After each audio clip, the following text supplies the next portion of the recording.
Now, I might, be shining up here and, trying to look like something, but I ain't always, had a little gloss to me. I started off dusty, Yeah, I started off real dusty.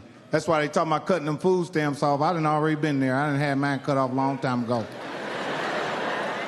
I've been on food stamps, then got cut off and all that shit. I grew up with a social worker coming to our house. Some white lady coming there, your mother, y'all go play. You stay to listen to your mother be cussing out. Bitch, I don't have to tell you nothing about my personal life.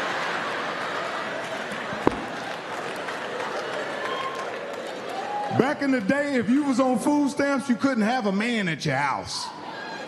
So your uncle be over there and the social workers show up. Get out of here, Tony. You see your uncle run out.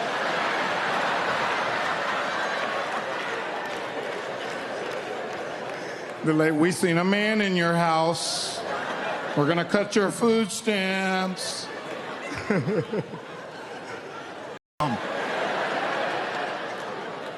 Thank you. So, I got out of jail. I started sleeping on my sister's couch. I ain't had nowhere to stay. I just had a new baby, which is my daughter, Bria. My oldest daughter. If I could do anything in the world, man, if I could explain to my daughter that I was a kid when I had you, I wasn't gonna be a good dad. You know what I mean? Sometimes it takes years for you to become a good dad. It's called babies having babies. And when your baby is mad at you because she don't realize you was a baby when you had her. So it take time to grow. So I had my daughter, I'm sleeping on my sister's couch. I ain't got no education, I ain't got no job, selling motherfucking drugs.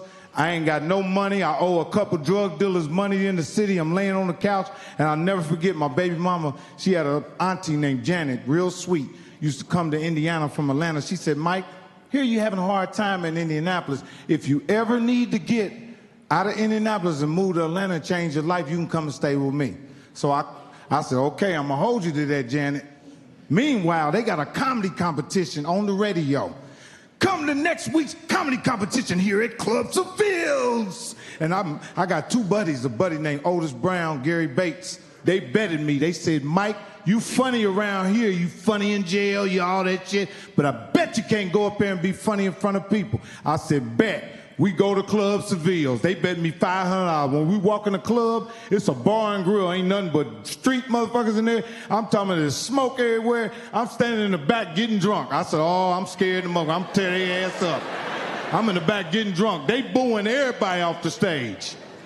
I get up on the stage, I make everybody laugh. Boom, everybody laughing. First time I went on stage. The next week, my name was on the radio. Come next week, Club Seville, Mike Epps, new comedian, da-da-da-da. So now the whole city coming up to me. Man, I heard you on the radio, you doing your comedy? I said, yeah, I'm doing my comedy thing. I'd invited my mama, my neighborhood, everybody out the next week. I went and got a suit, had the tie, everything. As soon as I walked up in the club, I seen two dudes I owed some money to. I said, oh, Lord. That fucking radio done told everybody to come up here. They like, yeah, I know where to find his ass at that comedy show next week. Two motherfuckers I owe money to, so I'm nervous now. Do you know I went up on that stage and bombed? Everybody booed me off the stage. Wasn't funny.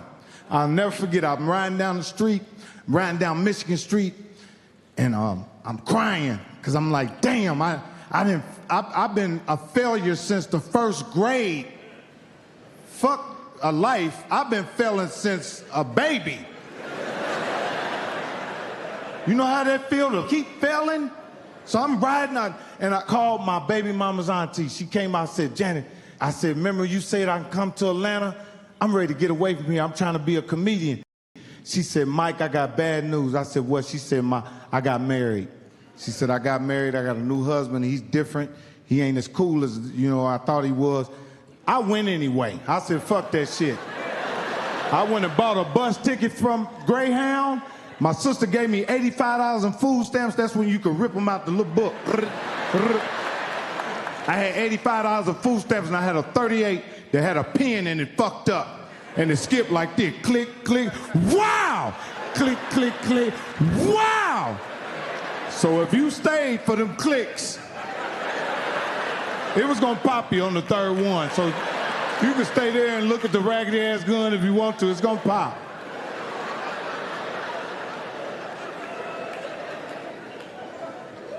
So by the time I get to Atlanta, I called Janet on the phone. So I said, Janet, I'm in Atlanta.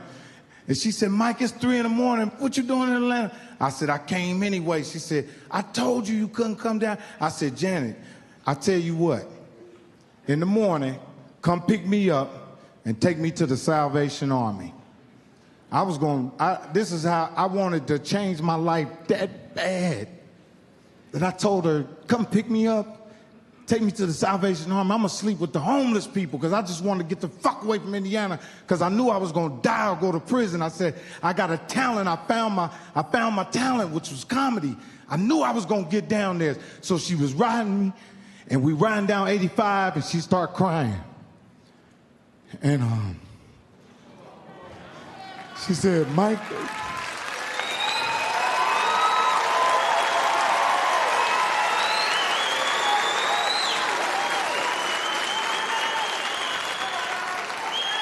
she said, Mike, I can't take you to the home. I can't take you there.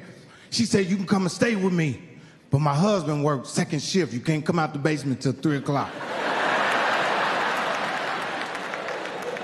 So I'm in the basement hiding like Anne Frank. I hear the TV on, I hear people walking, but I can't move yet. About 2 weeks then went past. I done snuck upstairs, man, and he hadn't went to work. I come up out the basement, I got a pair of boxer drawers on and a bowl of cereal. And when he turned around, he said, who the fuck is you? I said, I'm Janet's nephew. He said, I don't know no Janet's nephew. So he called her on the phone. She talked to him, me and him sat down. I said, hey man, I'm just trying to save my life. I told him everything I was trying to do. The man let me live with them for a whole year. Got me a job.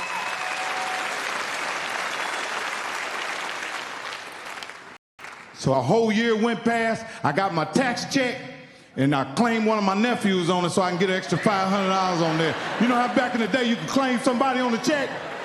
I claimed my nephew on the taxes, got an extra $500.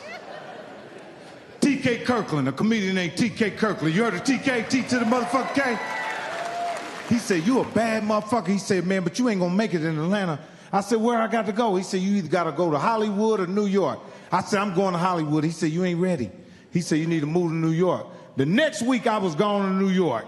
He had a manager about this big named Dave Kleeman. Looked like a little Jewish dude, looked like Danny DeVito. I went to New York and I met him at Port Authority. He picked me up, took me all around New York. Started taking me in comedy clubs. The first comedy club I went in, my man Royale, that's directing the show, he was hosting it. It was snow all on the ground. It was right in Brooklyn. After he took me to the comedy club, he said, man, you good, but you need a little work, so you're gonna have to go back to Indiana. I'm sad than a motherfucker. I gotta go back to Indiana. I'm crying, because I know it's over with. I done failed again. On my way back there, every white person got a black friend. Not every white person, but a lot of you motherfuckers got black friends. This little Jewish dude had a black friend named TC. And TC, he said, man, I want to introduce you to somebody, because I was talking shit. I'm from the hood and shit. I done called the white man 3, 4 white mans and all kind of shit. He said, I'm going to introduce you to somebody. So he introduced me to TC. TC was a professional squatter. He knew how to squat. He became friends with real rich white people and squatted their house while they gone out of town. So he was letting me live in these white people's house while they was gone. He's like, you better get out of here by Tuesday. I've been in motherfucking white people's house. Donnie Lalonde, there was a boxer named Donnie Lalonde. I'm in his apartment, right? I'm down in Soho. I'm living in his apartment, but they selling their apartment. I'm laying in the motherfucker on an air mattress, me and a girl laying in there, and the lady walk in to show somebody the pole. God, I said, yeah, I'm getting out of here. I ain't supposed to be in here. LA. Took 7 days to get here. I called a buddy named Red Grant. I said, man, I'm out here. He said, man, I ain't got no furniture in my house, but you come and sleep on my floor. I went over to Red Grant's house, sleeping on his floor. While I'm staying in the apartments, it was apartments called Wasika Trails. I'm living in apartments over at Wasika Trails. I ran into a little young dude, man, but he had a good-ass heart. He was a good dude. His name was Marcus. He was telling everybody he was my manager. We riding around, and this is my manager. But I didn't know who he was. I didn't know. People was like, you know who that is, though. I said, no, he's nice to me. I don't know what the fuck he do. Man, we riding around, do a show at the comedy club. We at the Comedy Store. And when I got off stage, Marcus said, man, Ice Cube want to holler at you. When I turned around, Ice Cube and John Singleton was standing right there. I said, oh, man. Ice Cube said, what up? I said, what's up? He said, can you act? I said, hell yeah, I can act. I started auditioning for the movie. He made me audition for that movie about 7 times. Every time I thought I had the movie, he looked at me, kept doing like this, like, you got the movie. And I was looking at him like, thank you. But every time I come back, it was more comedians reading for it. I'm like, oh, he playing with my head. So I got the role. I got the role.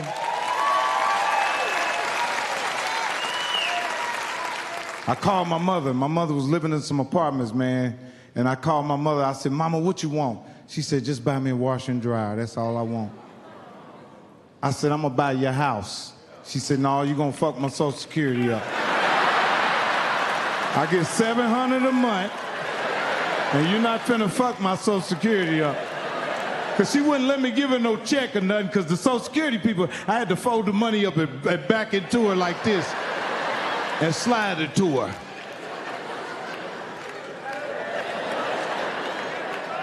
Sometimes she pulled back. I said, what's wrong? She said, they got ways of finding out everything. I said, Mama, we in the kitchen. Fuck Social Security.